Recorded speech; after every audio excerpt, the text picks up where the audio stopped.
Republic Bharat के digital platform पर आपका स्वागत है। मैं हूं महिमा ढोंडियाल और सुबह की 5 बड़ी खबरें सबसे पहले आपको बता देते हैं जो कि आपको जाननी बहुत ही ज़्यादा ज़रूरी है। ये पाकिस्तान से जुड़ी हुई जानकारी भी है और साथ ही कोविड के मामले कितने बढ़ रहे हैं, इसको लेकर क्या एडवाइजरी जारी की गई है, ये भी हम आपको बताने वाले हैं। तो चलिए सबसे पहले शुरुआत करते हैं पाकिस्तान भारत की से जुड़ी हुई खबर की। और सबसे पहली खबर ये है कि पाकिस्तान को भारत ने एक और बड़ा झटका दिया है। वो ऐसे दिया क्योंकि एक तरफ सिंधु जल समझौता रद्द है, भारत ने अपने स्पेस को बंद कर रखा है और भी कई बैन लगे हुए, व्यापार पूरी तरह से बंद है।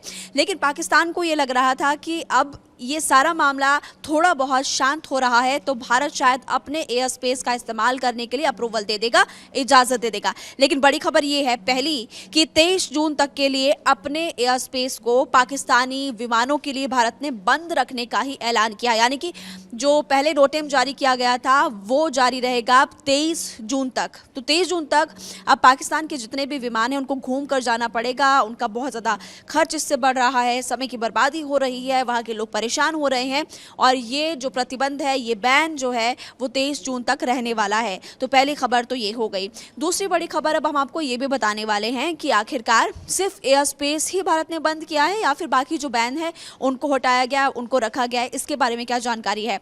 तो दोस्तों उसकी जानकारी ये है कि सिर्फ एयर स्पेस ही नहीं, मोदी सरकार ने पाकिस्तान पर और भी बहुत सारे बैन लगाए हैं जिसकी वजह से पाकिस्तान कंगाली की राह पर आगे बढ़ रहा है। वहाँ पर आटे, दाल, चावल के दाम बढ़ रहे हैं, लोग सड़कों पर आ गए हैं, भूखमरी बहुत ज़्यादा बढ़ रही है, बेरोजगारी बहुत ज़्यादा बढ़ रही है।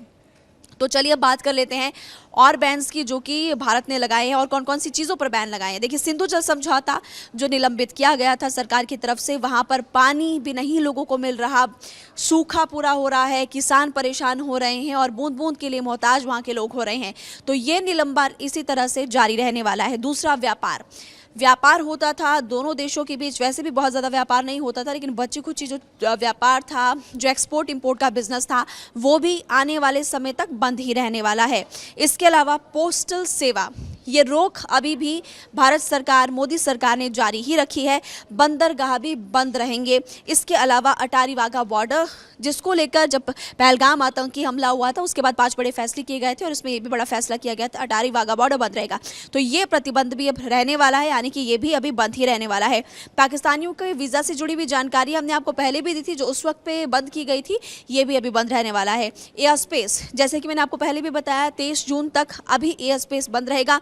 मतलब कि पाकिस्तान के जितने भी विमान हैं, पहले मान लीजिए उनको चीन जाना होता था, मलेशिया, इंडोनेशिया जाना होता था, तो वो भारत के एयर स्पेस का इस्तेमाल करते थे, वहाँ से उनको शॉर्ट पड़ता था। लेकिन अब उनको घूम के जाना पड़ रहा है और ये इसी तरह से बैन रहेगा। मतलब कि पाकिस्तान और ज़्यादा परेशान होने वाला है।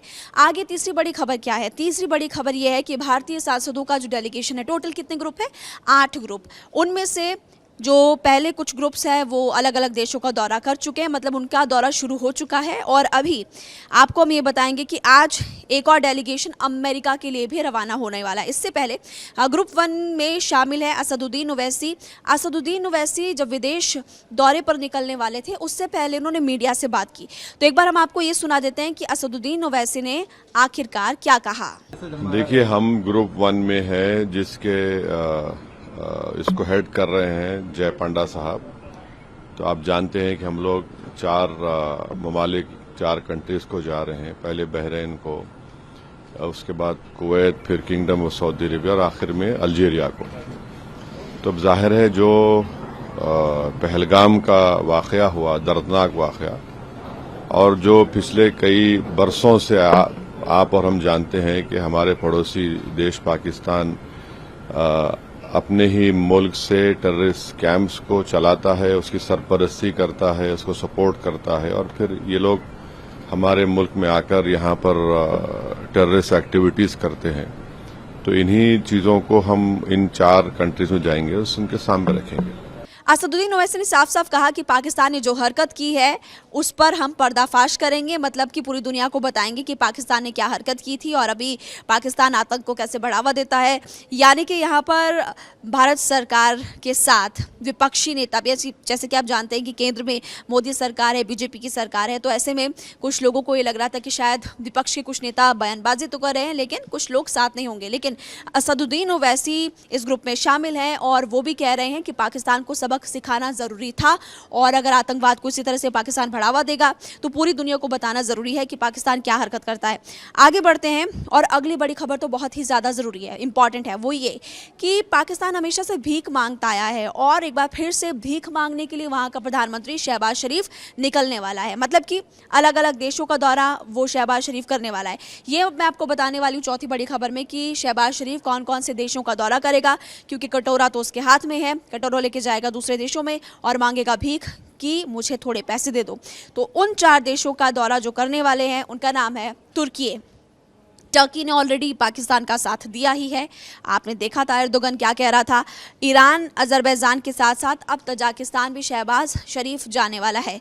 मतलब कि जितनी भी मुस्लिम कंट्रीज़ है वो वहाँ पर जाएगा, भीख मांगेगा, कहेगा कि हमारे पास पैसे नहीं है, हमारे यहाँ पर भूखमरी जैसे हालात हो रहे हैं, पीने के लिए पानी नहीं है। लेकिन वो इसका इस्तेमाल आम जनता की सेवा के लिए नहीं करता, हमेशा आतंक को बढ़ाने के लिए करता है। तो ये चौथी बड़ी खबर थी। और दोस्तों 5वीं बड़ी खबर तो आपको जानना बहुत ही ज़्यादा ज़रूरी है, वो है कोविड के मामले जो लगातार बढ़ रहे हैं। इससे पहले केरल, महाराष्ट्र से केसेस सामने आ रहे थे, लेकिन अब दिल्ली सरकार के स्वास्थ्य मंत्री पंकज कुमार सिंह ने शुक्रवार को स्वास्थ्य अधिकारियों के साथ कोविड-19 की समीक्षा की। और अब मैं आपको बताने वाली हूँ कि दिल्ली में गुरुवार तक कोविड के 23 मामलों की पुष्टि हो चुकी है और एनसीआर में अब तक 9 संक्रमित केसेस मिले हैं। एनसीआर की अगर बात करें तो इसमें गाजियाबाद भी आ जाता है, आपका नोएडा भी आ जाता है, गुरुग्राम भी आता है, फरीदाबाद भी आता है। तो टोटल 9 केसेस और रिपोर्ट के मुताबिक गुरुग्राम में 3 केसेस मिले हैं, फरीदाबाद में 2, गाजियाबाद में 4 नए कोविड के मरीज मिले हैं। तो कोविड के केसेस लगातार बढ़ रहे हैं, लेकिन स्वास्थ्य विभाग की तरफ से ये भी कहा गया कि आपको डरने की ज़रूरत नहीं है, आप लोग सावधानी बरतिए। मास्क जैसे आप पहले लगाते थे तो मास्क लगा कर निकलिएगा, सोशल डिस्टेंसिंग होनी चाहिए। तो इन सब बातों का ध्यान रखना है, डरना नहीं है। और अगर वैक्सीनेशन शुरू होती है दोबारा से तो आपको वो भी लगवानी है। ये 5 बड़ी खबरें हमने आपको सुबह की बता दी। और इस तरह की खबरों के लिए आप रिपब्लिक भारत के डिजिटल प्लेटफॉर्म पर हमारे साथ बने रहिए।